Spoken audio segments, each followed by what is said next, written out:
सरकार से मांग करते हैं कि वहाँ। और इस वक्त की बड़ी खबर रांची से, जहां पारा शिक्षकों ने सरकार को चेतावनी दी है।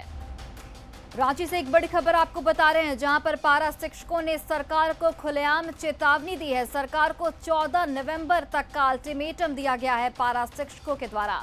मांगे पूरी नहीं होने पर आंदोलन का ऐलान किया गया है। वहीं 15 नवंबर को रांची में जुटेंगे झारखंड के सभी पारा शिक्षक और झारखंड स्थापना दिवस पर पारा शिक्षकों का रांची में जुटान होगा। स्थायी नियोजन की मांग कर रहे 65,000 पारा शिक्षक इस दौरान जुटेंगे और मांगों को लेकर कई सालों से इनके द्वारा आंदोलन किया जा रहा है। पारा शिक्षक संघ के अध्यक्ष संजय दुबे ने इसकी घोषणा की है।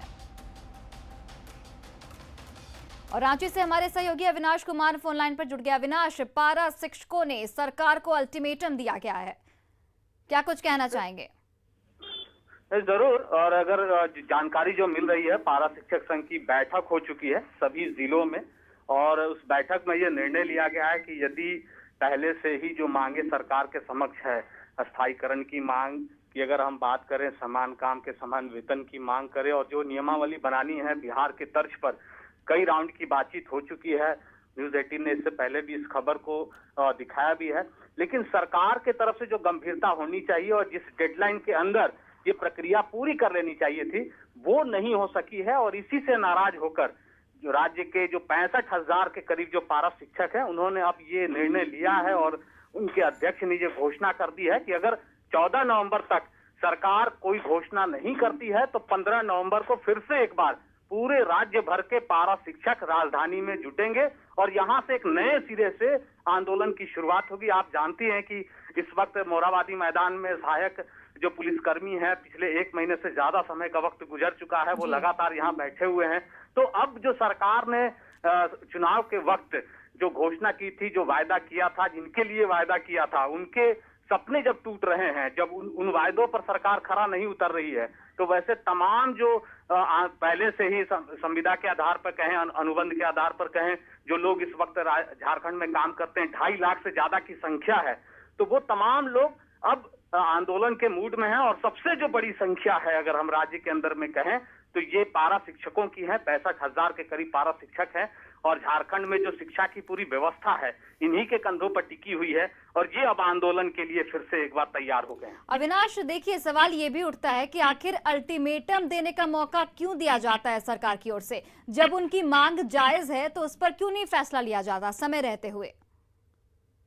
पारा शिक्षक संघ की तरफ से सरकार को अल्टीमेटम दिया गया है और इसमें कई राउंड की, मैंने पहले भी कहा कि कई राउंड की बातचीत हुई है। जो इस वक्त राज्य के शिक्षा मंत्री हैं जगन्नाथ महतो, उनके साथ भी पारा शिक्षक संघ की वार्ता हुई है, उनके आवास पर वार्ता हुई है। इससे पहले जब वो अस्वस्थ थे और स्वस्थ होकर जब लौटे भी, तब भी उन्होंने सबसे पहले अगर कोई घोषणा की थी अपनी तरफ से तो पारा शिक्षकों के लिए ही की थी। लेकिन अब घोषणा से आगे जब बात नहीं बढ़ पा रही है, तब पारा शिक्षकों के सामने कोई दूसरा विकल्प बचता नहीं है सिवाय इसके कि वो भी फिर से एक बार आंदोलन के रास्ते पर आगे बढ़े।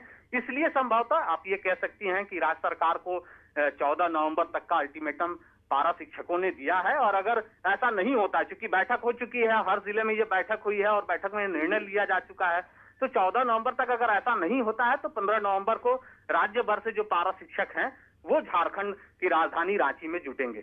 अविनाश, क्या लगता है कि इस अल्टीमेटम के बाद सरकार की ओर से कोई पहल की जाएगी?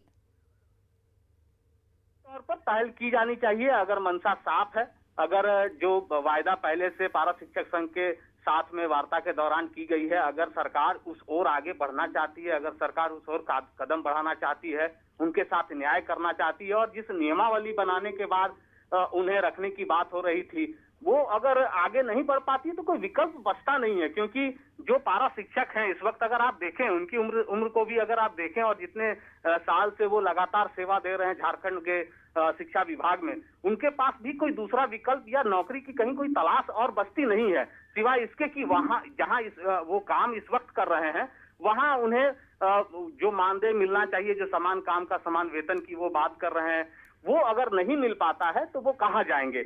और सरकार की तरफ से ही ये घोषणा की गई है कि बिहार के तर्ज पर उन्हें भी मौका दिया जाएगा, स्थायीकरण होंगे, जो टेट पास है उनको रखने में कहीं कोई दिक्कत नहीं होनी चाहिए।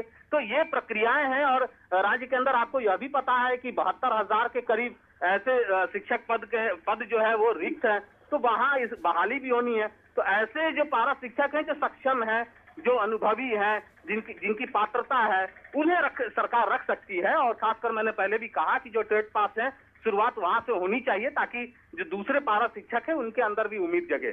बिल्कुल, चलिए अविनाश, बहुत बहुत शुक्रिया तमाम जानकारियों के लिए।